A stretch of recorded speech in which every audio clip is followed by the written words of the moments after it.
Hello guys, তোমরা সবাই কেমন আছো? আশা করি ভালো আছো। আর আমরা অনেক অনেক ভালো আছি। আর ভাই এসেছিলো নিতে, তো বোন আমি চলে গেলাম মাসির বাড়ি। আর গিয়েই পেয়ারা পাড়তে শুরু করে দিয়েছে ভাই। জানোই তো বাড়ির পেয়ারা অনেক মিষ্টি হয়, তো আমরাও পেয়ারা পাড়তে শুরু করে দিলাম। আর আমি তো অর্ধেক পেয়ারা খেয়েও নিয়েছি, দারুণ খেতে। তো ভেতরে অনেকটা পোকা লেগে গেছে, পেয়ারাটা অনেক মিষ্টি বলে ভেতরে পেয়ারাটার পোকা লেগে গেছে। আর বোন এখানে আবার ফটো তুলবো বললে, তাই ফটো তুলছে। আর বিকেলে আমরা চলে গেলাম একটু ঘুরতে, ভাই বোন সবাই একসঙ্গে ঘুরতে গেছিলাম। আর মাসিদের ওখানে ঘোরার অনেক জায়গা আছে, আমাদের এখানে তো নেই, শুধু রামপুরহাট ছাড়া আর কোনো জায়গা নেই। আর আমরা 7টার দিক করে চলে গিয়েছিলাম মেলা দেখতে।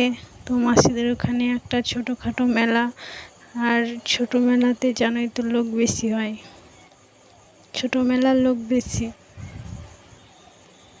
তো এত লোকজন।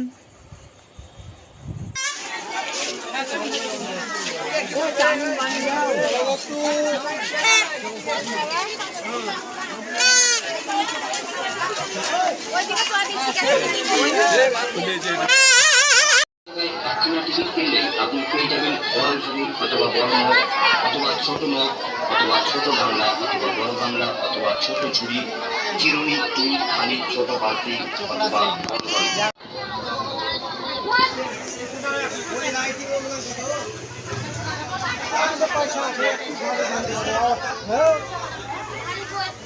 তো এখানে আমরা সবাই মিলে গেছিলাম খেতে।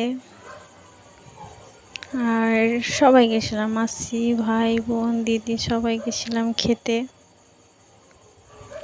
আর ভাই তো এখানে খাওয়া শুরু করে দিয়েছে। আর ভিডিওটা এই পর্যন্ত, ভালো লাগলে কমেন্ট শেয়ার ফলো করে দিও। টাটা।